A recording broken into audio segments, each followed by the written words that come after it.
I would like to introduce Novelette Grant, OD, JP, MA, MSc, BSc, member of the Rotary Club of Manor Park.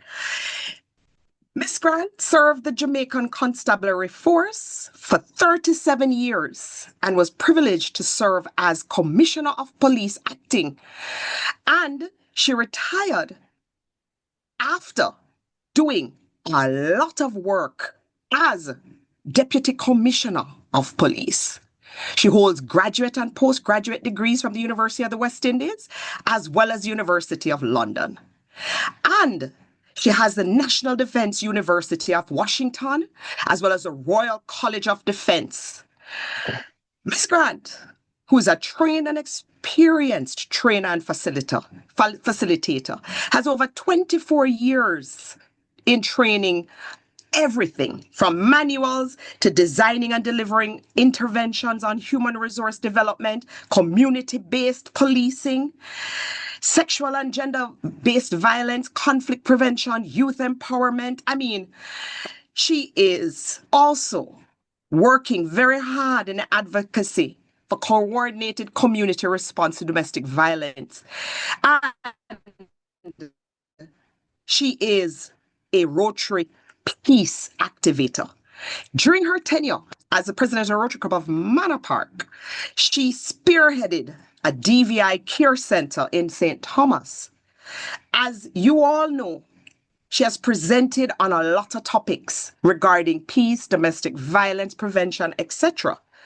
But for those of you that don't know, she's also presented globally on violence prevention, and her strong advocacy against violence resulted in her being invited to address the first committee of the United Nations General Assembly on how can an arms trade treaty help deliver real security in support of the arms trade. So with all the geopolitical going on now, I'd say, Novelette, we need to nominate you as King of the World. Notice I said King of the World because we need help. She received recognition from the government and non-government institutions, and she's the Order of Distinction in Officer class, and she has the Medal of Honor for meritorious service.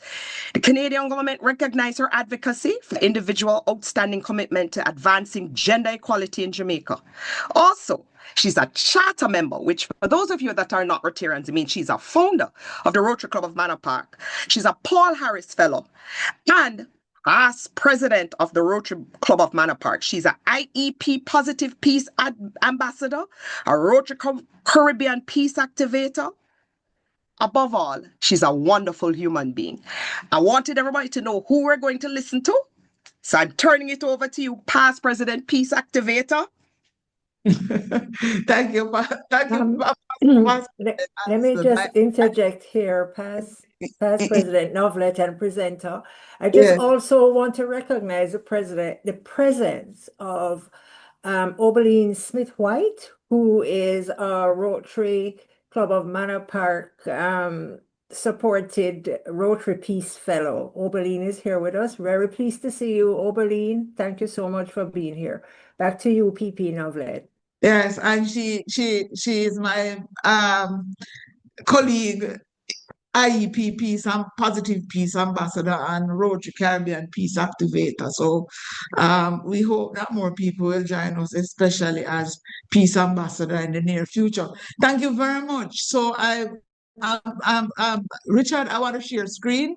So if you could just sort that out for me, so that I can share screen. So this afternoon, really, what I want to talk to us about, this month is all about peace and conflict prevention. And I would love to really share with you some of our ideas around peace.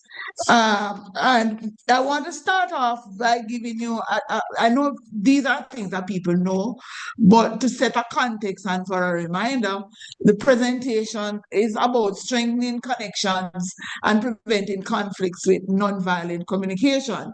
So what we really want to do is to briefly talk about human connections, interpersonal conflict, and then we talk about nonviolent communication. And hopefully we can see, where we're going with trying to build peace using different modalities. So human connections obviously is very important because, oh, by the way, look like I am sharing screen. So what happened there a while ago, right? Okay.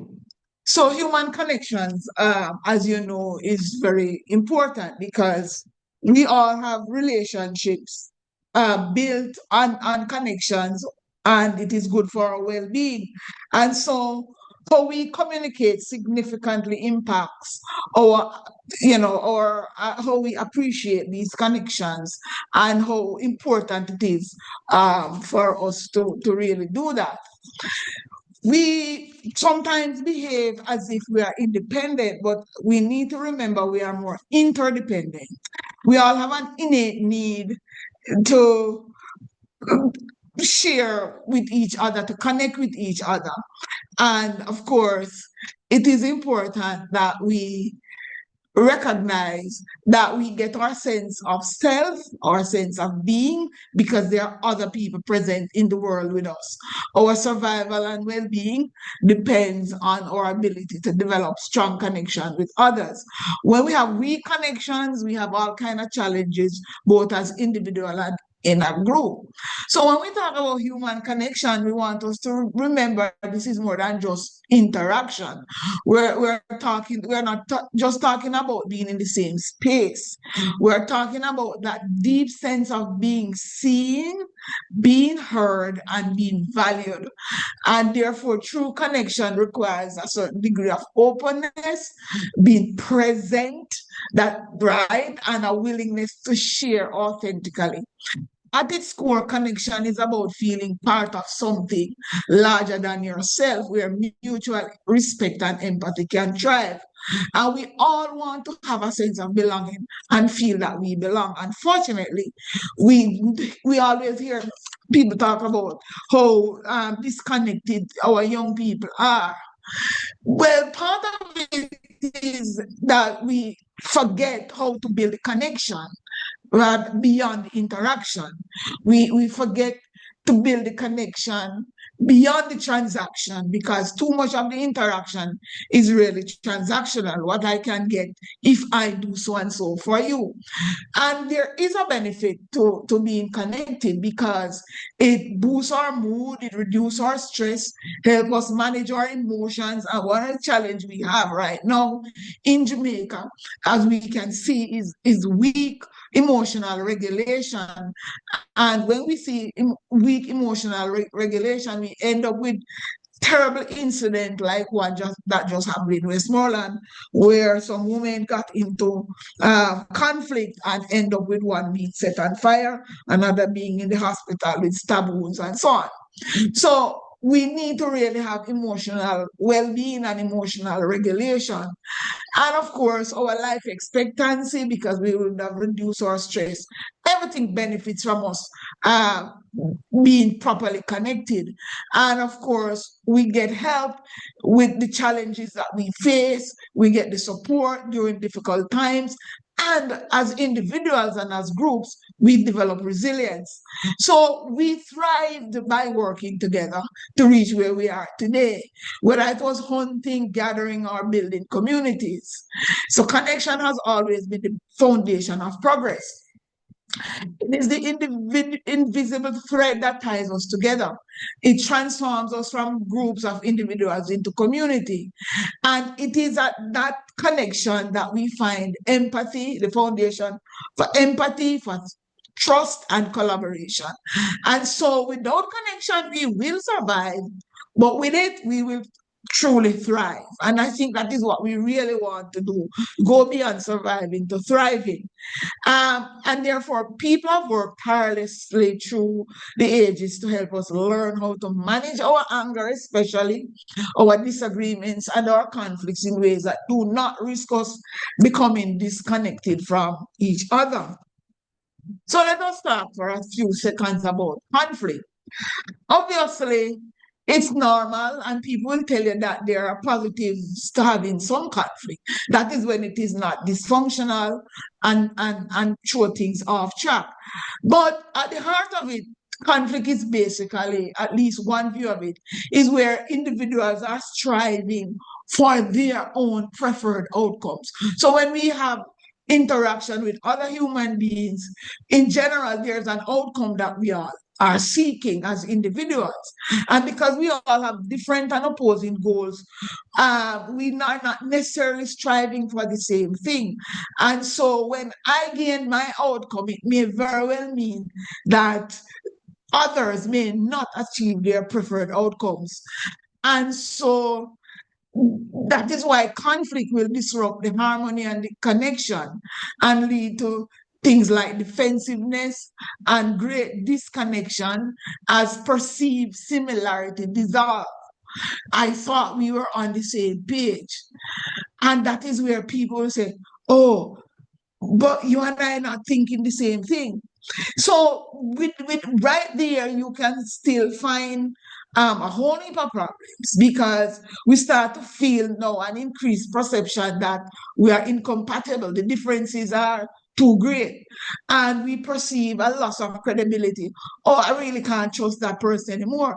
And we start to develop disrespect for people.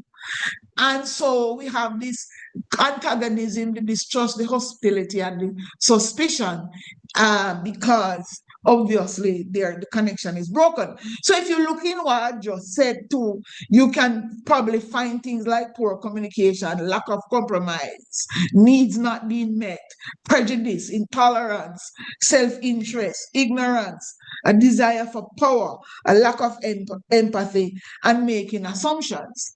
But whatever the nature of the interaction, communication will always play a central role. So if you look at some of the underlying things in depth that is within a conflict, you will see needs, and you'll hear this word needs keep coming up a lot in this presentation. All human beings have needs that we deem essential to our well-being, right?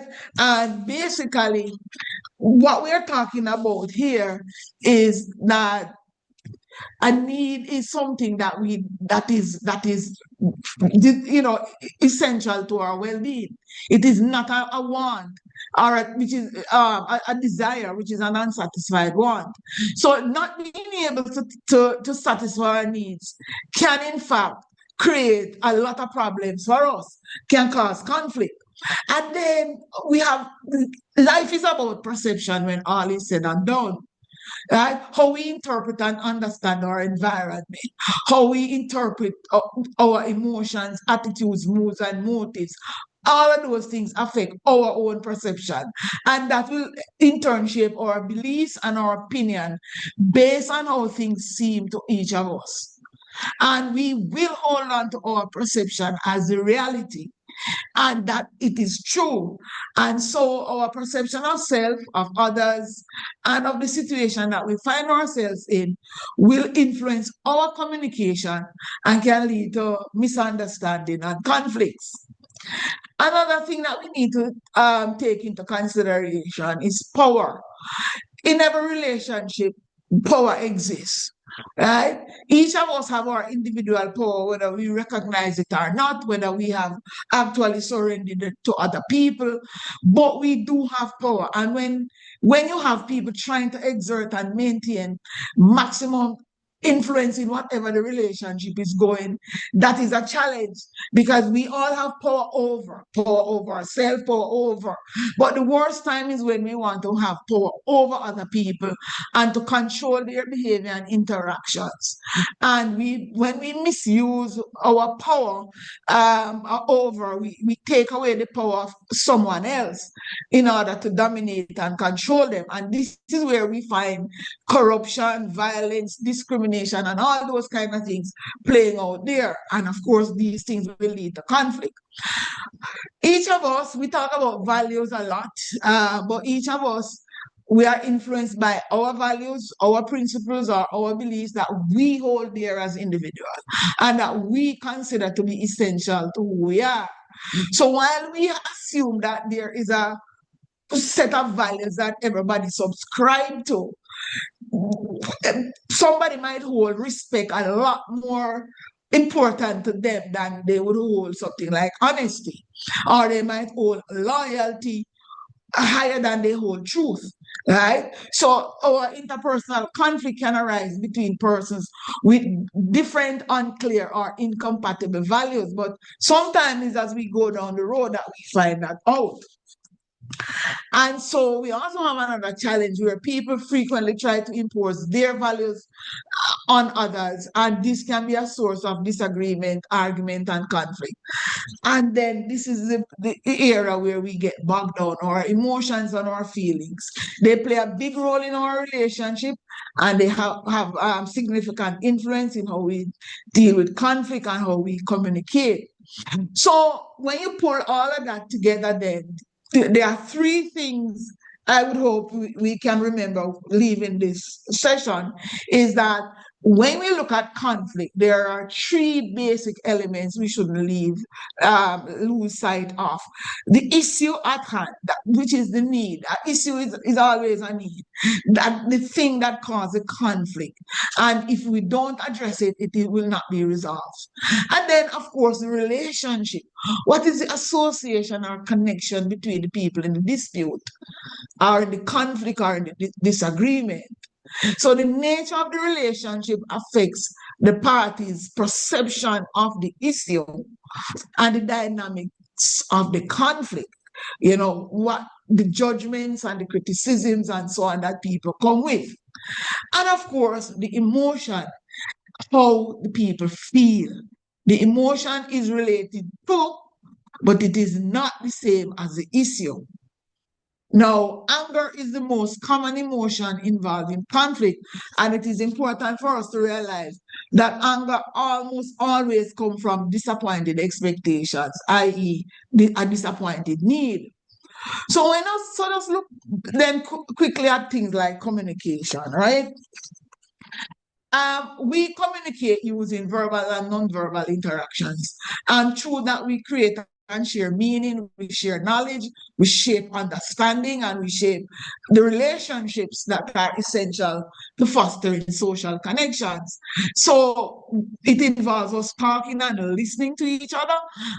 We are expected to do so in ways that maximize our own and other people's humanness. When we communicate, we should not merely seek to share information. That is you know, all the people who have been working to get us to live more harmoniously together. They want us to seek to build stronger and more trusting and respected relationships with those around us, regardless of people's status or people's roles. However, our interactions and communication can be impacted by things like discomfort, real or perceived incidents, things like misunderstanding, tension. And then, of course, we move from tension to crisis, because now we have gone to extreme behaviors and extreme emotions that are all at a boiling point. And of course, it becomes heated arguments or actual physical violence. So our communication style can basically determine what happens, whether how well we acknowledge, accept, and respect our own humanness and that of others. And we have a tendency at times to being either passive-aggressive, and or manipulative communicators. And we all are guilty of falling in any one of those traps. Depends on the situation and the relationship, as I said, and what the issue is. So again, it is important that we are aware of the consequent impact of these types of our ways of communication that help us to show regard for ourselves. And this is why nonviolent communication can help us in a way. So how are you communicating? Just to quickly run through for us, if you're in being passive means that we are setting up a lose-win situation where others' rights and needs take precedence over ours, right? So we behave emotionally dishonest and so on. And we tend to do a lot of blaming. And when we do passive aggressive, we are in a lose-lose because I am trying to make clear that my rights and my needs should prevail or will prevail. And there's, emotional dishonesty there. Also self-denying and so on. And then we try to come out later and behave a particular way, obviously. And then we have the very aggressive kind of communicator that is inappropriately honest, direct, expressive, attacking and blaming and controlling and bigging up yourself at the expense of others. And that's a kind of a win-lose kind of communication style where I will boldly insist that my rights and my needs will prevail. Assertive is a more authentic form where I can clearly express that we both have rights and needs. So it's a win-win situation where appropriately honest, direct, self-enhancing, expressive, self-confident, and empathetic to the emotions of the persons involved. And we need to remember then all of what I've been talking about are some of the filters that our communication goes through, our language, our inference, our attitudes and perceptions and emotions and all of that. And so these filters, we really sometimes are not aware of them and how they color the way we communicate with others, and that can either escalate or de-escalate. What nonviolent communication does, it emphasizes techniques that prioritize respect and active listening, crucial in conflict resolution, and of course in enhancing interpersonal dynamics. So this was developed, it's also called compassionate communication. It was developed by a gentleman called Marshall Rosenberg. And so he sees this as a profound transformational approach to communication where the aim is to foster empathy and mutual understanding by promoting non-judgmental, compassionate dialogue where we have self-accountability for our emotions. I did make you angry. Right? People always lay the responsibility for their emotions on other persons. You caused me to do this. And if that don't work, we always have the devil to fall back on. The devil made me do it. So nonviolent communication advocate for a shift in the traditional methods of communication and instead for us to express ourselves with honesty and with vulnerability while being receptive to the feelings and needs of others.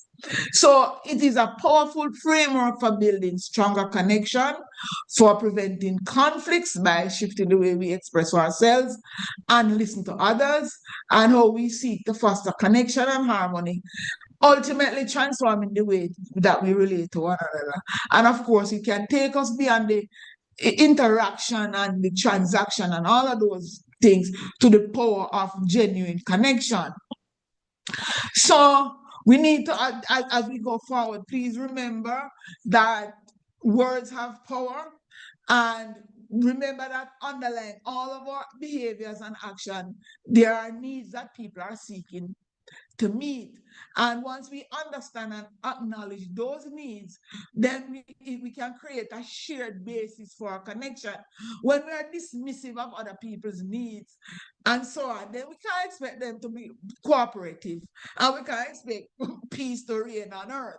Those are just wishful thinking. We have to shift our mindset and recognize that violent communication is a deadly weapon.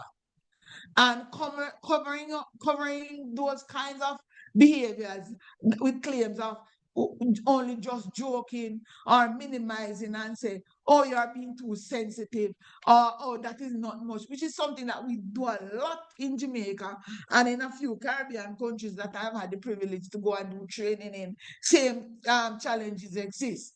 So we are to seek to express ourselves and receive others in a way that avoids assessing or judging or criticizing. Easier said than done, I can tell you that.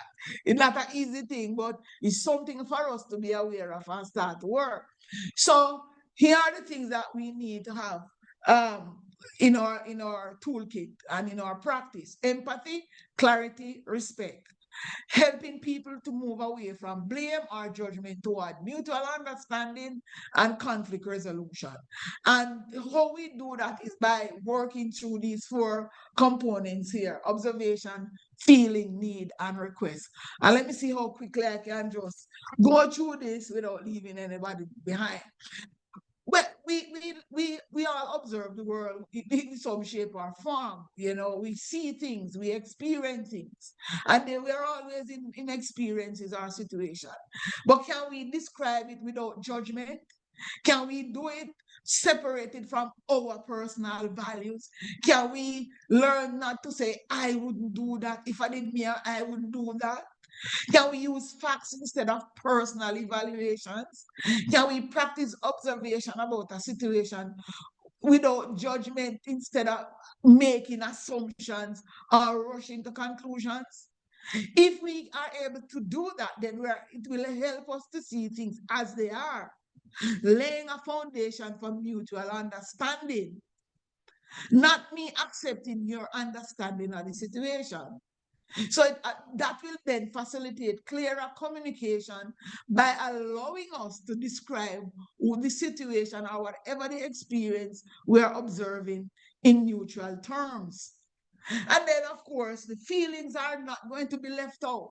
We have to acknowledge our own emotions, identify our underlying needs, so that we can communicate effectively without blame or criticisms. We need to learn to express our feelings without criticizing somebody else or blaming them for it. We have to focus on our own emotion, not on somebody else's. And we have to acknowledge and express emotions in response to our observation, so that we are in touch with our authentic selves. The needs part again. We assume people should know. You know me, you should know.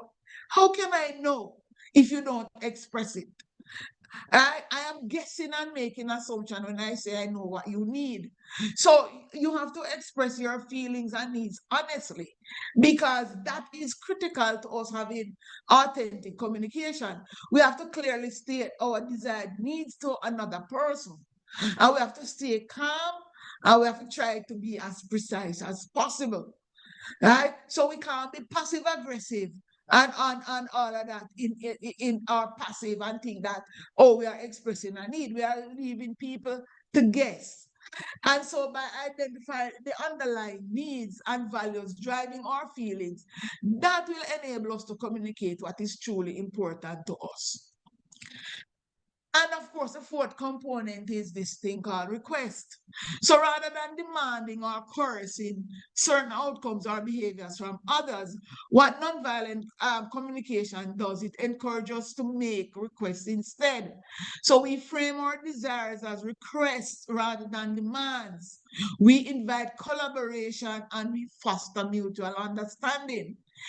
If you share your requests so your needs can be met, and your request should be specific and doable. Remember to be polite and avoid demanding. Make clear and actionable requests based on what you feel and what you need to encourage collaboration and cooperation. So in practice, what does observing without judgment look like? Just a quick thing here. The first question we need to really ask ourselves is, why do we judge? Why do we criticize? Why do we evaluate other people and what they do? We really should be doing some introspection about who we are and what is happening with us, rather than trying to solve what is going in other people's head. But the fact of the matter, we have been conditioned to see ourselves and others a particular way, and it influences our attitudes are formed, how our relationships are shaped, how we go about solving problems, and so on. And so much of the attitudes that guide our daily interactions tend to lead to opposition and conflict. Few of us ever experienced or was taught unconditional acceptance of ourselves, much less of others. So we do a lot of self-criticism rather than having self-empathy. So, and judgment and so on. So the way we judge ourselves and see ourselves is how we take to other people.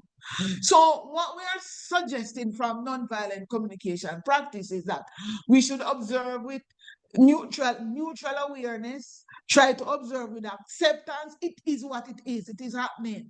Yeah, just like when we go outside, the sun is shining. It don't matter how much we want to complain, the sun is shining, it's hot. So what? That is what it is. Listening and letting go of labels is important. Let go of criticism. Be in the present moment. You will find that many of us cannot have the conversation we are now having. We have to pull things from ancient history into the present moment and cloud the whole situation. So we lose sight of what the actual issue is. And we are dealing with and what I would call legacy emotions then, for want of a better term, because we're not dealing with the current one.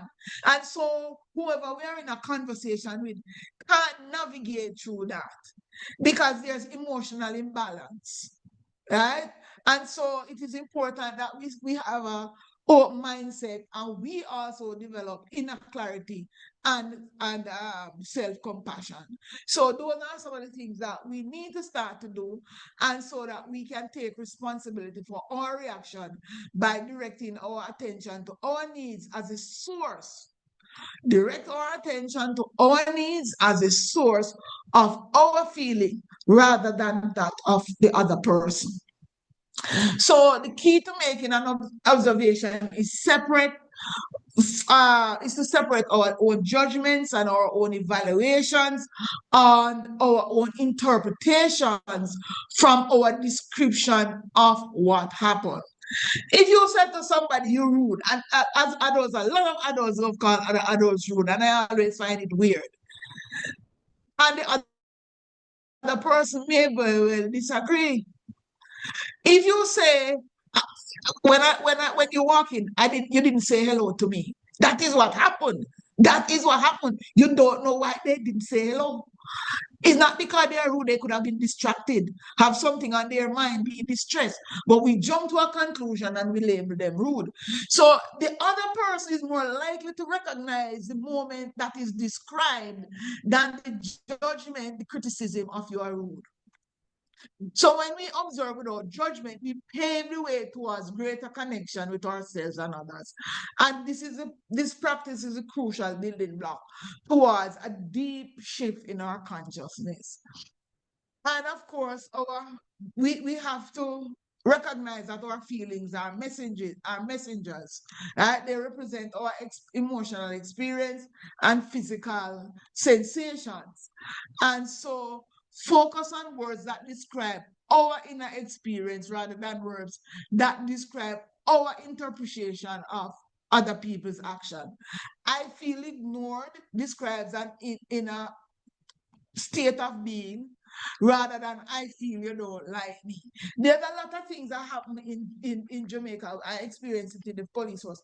The minute you had to call somebody on a behavior, on something they failed to do, the first defense that they come with is like, you don't like me. Why you don't like me?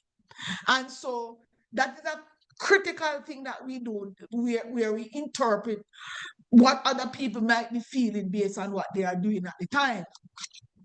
So again, expressing our feelings is part of the process of taking responsibility for our experience and hear what is important and help us reduce hearing criticism and blame. We all have these universal needs. Like Rosenberg said, like we have a need for sustenance, for love, creativity, sense of belonging, for meaning, safety, understanding, empathy, recreation, autonomy. Not very far from Maslow's needs. But what we need to recognize is that we all share needs that drive our feelings and behavior. And so our connection is important because the need for companionship and understanding and acceptance and belonging is critical. We all have a need for physical and emotional safety. And so we also have the need for freedom and choice. And we need support and encouragement and assistance. And those are things that we sometimes dismiss and brush aside. We also have a need for understanding, right? And so all of these things are important for us to say, to ask for. And when you are vague and general, I need support. Nobody now support me. Me have problems and nobody now support. What is it that you need? Say specifically what the support should look like. So the clarity of the need help people to help you, and it help you to understand yourself. The hardest part though is to make the request to meet our needs. Because how we frame the request is going to determine whether we get cooperation. Because some of the strategy that some of us use is a bit too aggressive or it is too passive. And all of those ways that we know, manipulative and so on, that people try to use to get us to meet their needs. There is not a properly framed request. And so people might not be willing to participate and meet our needs in the way that we go about it. So it is important that we make a clear, actionable request to meet the need that we have identified with ourselves, and then frame it and say to people, right?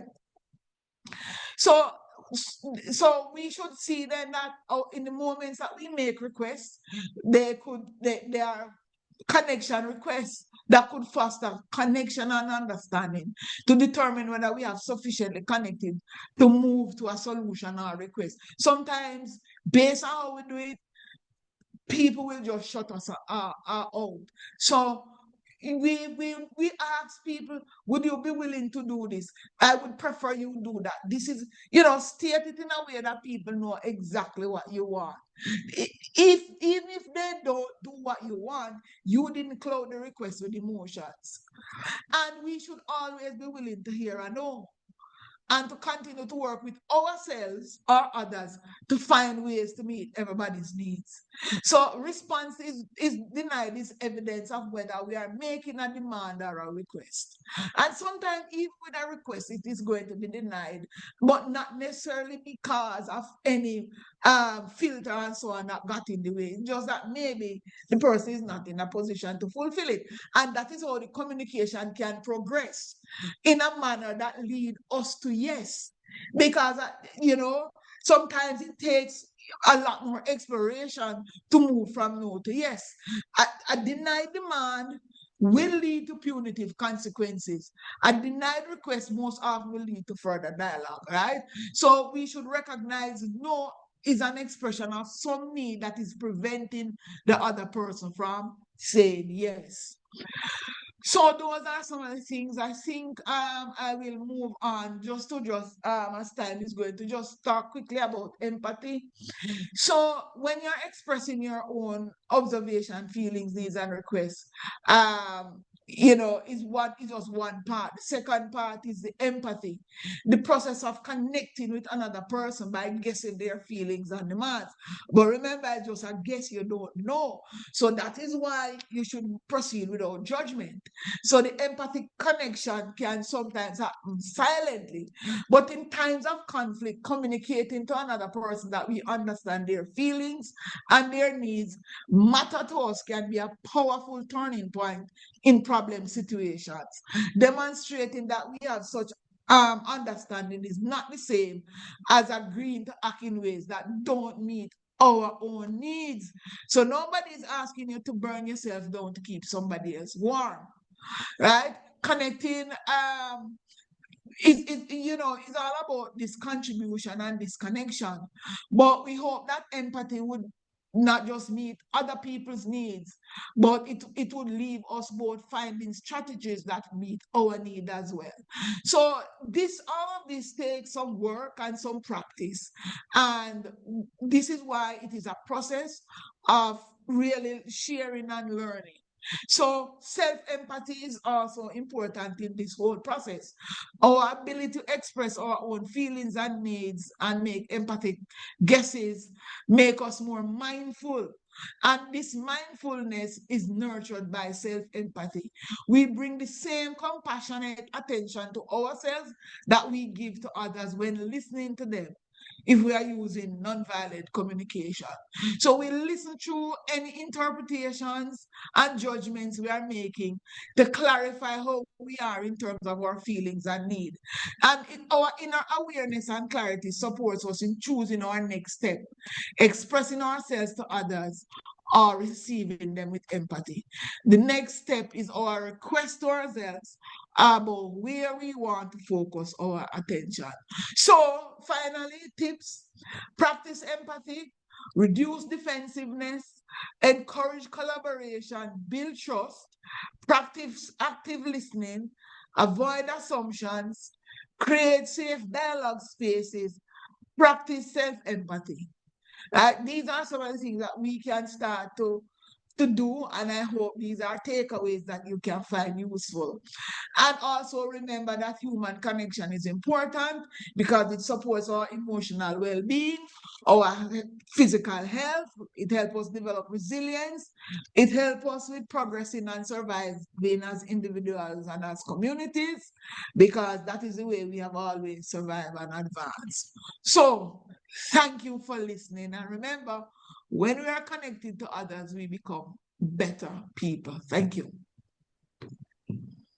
Thank you, PP so Novelette. Oh, I just turning it back over to the president to handle any questions and answers. To you, Prezi. thank you, PP Allison. So what a wonderful presentation, a lot to absorb, a lot to really think about, especially in our day-to-day relations with our colleagues, our families, our friends, just about anyone. Does anyone have any question or any point that they saw in the presentation that they'd like to have a very brief chat with PP Novelette? If you do, then just raise your hand and we'll identify you and ask you to open your mic and your video, if you please. And then you can then ask the question, and I'm sure PP Novelette will do her very best to respond. Prezi, somebody is asking about the replay. I suppose we should have reminded them that we're on Facebook Live. They can go there, but I'll leave you to explain it. Yes, I'll do that at the end of this conversation. Crickets must have been clear as mud. Let me just check the chat to make sure that there are no questions there.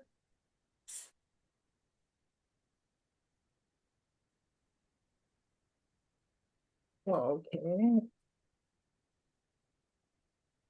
I'm not seeing any queries. Any? Jan, I waited for everybody else. Yeah. PP Novelette in Rotary. You know, we do the 4-way test. We do a lot of things.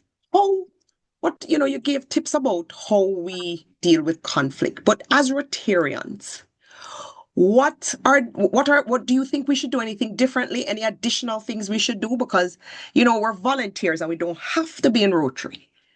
Any tips there for us? Well, what I just presented, it goes for any setting, and I would think Rotarians more than anything anybody else would probably want to think about how we communicate, because peace is one of the foundation on Rotary, and so part of what the 4-way test actually support some of these very same ideas that are coming out here, whether or not what we do is beneficial to all concerned. And when you think about some of the last points I made about the judgments and the self-empathy and so on. So when we are being judgmental and critical and blaming and pointing fingers, who does that benefit? Right? And so those are some of the questions. So if we also live by what the underlying principles in the four-way test, I suspect we could find our way to be on the path of communicating even better and developing stronger connection, not with just Rotarians in our clubs, but our community members. So that is my short answer. I hope that is satisfactory. Yeah. It's always good, our four-way test. I always thank you for linking it back. Yes.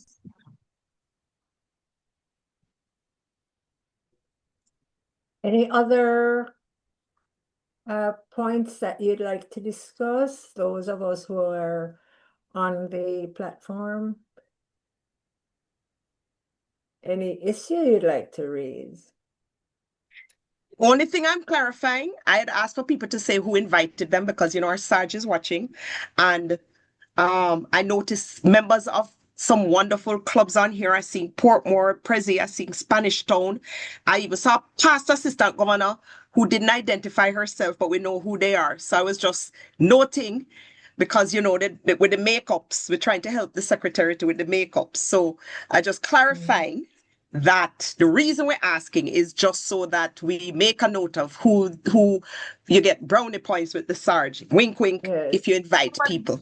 Okay, well, we have a question. We have someone who would like to ask. June Perfect. Satchel Logan, you want to open either your audio or your video or both and ask your question, please? Okay, good afternoon all. Yasmin, it's good to see you. And Alison, I am June Satchel Logan, Justice of the Peace of Jamaica. I was invited by my teacher, wonderful teacher, Novelette Grant. Thank you, Jude, but I'm not sharing. Yes. Nice to have you. Thank you for being here, June. You're welcome. You just saved a fine. So Novelette is free from fines. I don't know about the others. All right. I'm sorry, you see a few people say that I invited it. But June, any questions? We're seeing that. June, any questions? Not really from this, just to say that it was an excellent presentation because I do domestic violence, so we're always getting refresher course, but there's one part that stood out to me. Let me get to my notes here because even me might be guilty of that. So that was really good to get that reaffirmation, So the tension build up because of build up of failure of communication, and it proceeds to a state of emotion where our high levels of relationship is weighed down with the negative attitudes and fixed opinions of both. So that allowed me to reflect on some of my communication skills. So that was a good takeaway for me. Okay, wonderful. Yeah. Good afternoon, everyone. Good afternoon. Good afternoon. Tatisha.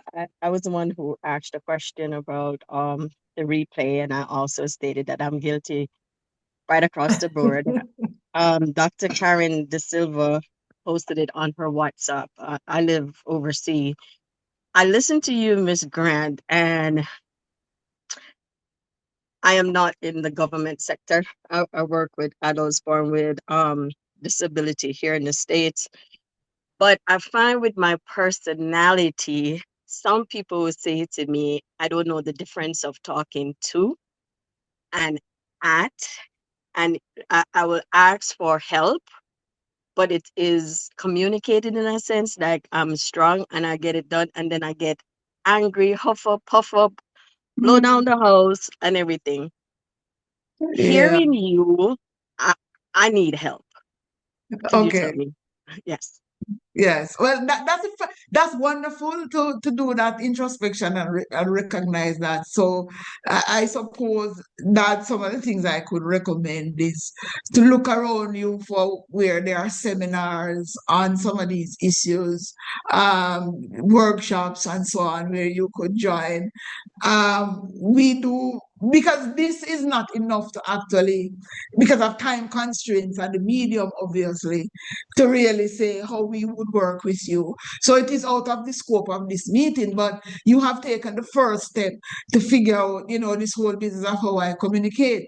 Because that is what it boils down to, how I communicate. So you can also find books for yourself and read. There are lots of them around the place that can help you, that you can take time to study and use it, not to self-criticize and self-judge.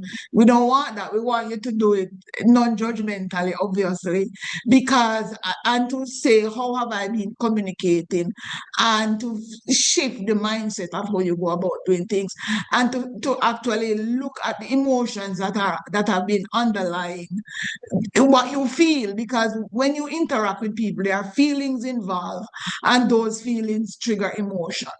Because if you feel that, for example, you are being overburdened and you feel tired and stressed, then that will trigger emotions of anxiety and frustration and even anger and resentment and those things. So this is how we work through the thing. You can also start your own personal journal, your own learning journal, where you can sit down and write down the incident as objectively as you can, and then work through what were the feelings that I had when this was happening, what were the emotions and what were the behaviors, what were the words, and that will help you to start to develop your self-awareness. But that is just quickly what I can share off the top of my head at this point. Thank you so much. I appreciate it. You're most welcome.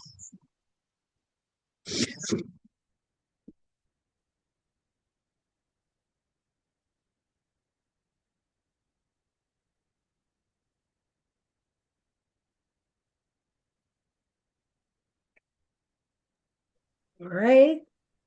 Here is Lorna Wilson Morgan. Please open your mic and go ahead and ask your question. Thank you very much. I was invited by Ms. Novelette Grant, the speaker.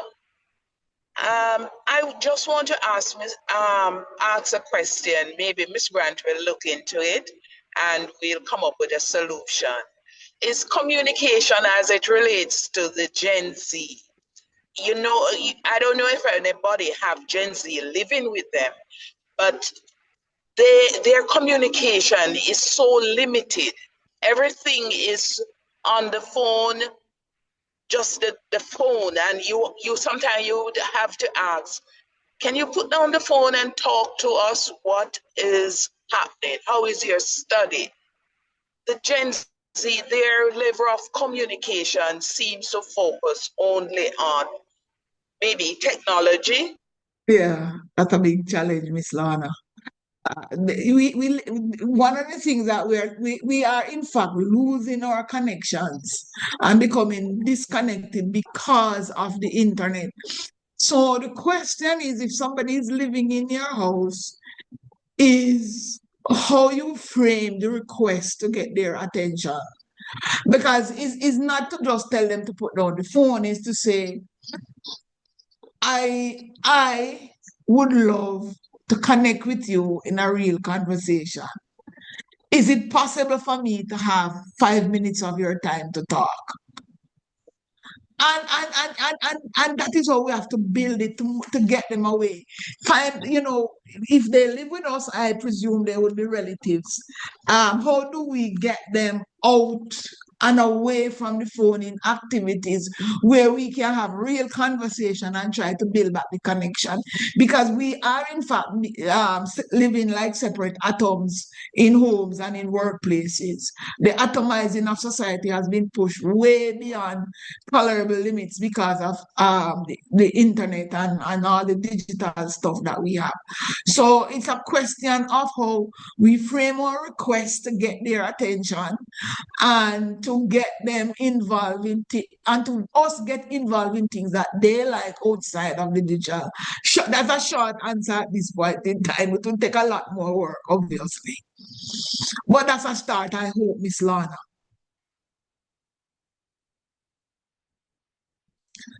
I see two more hands.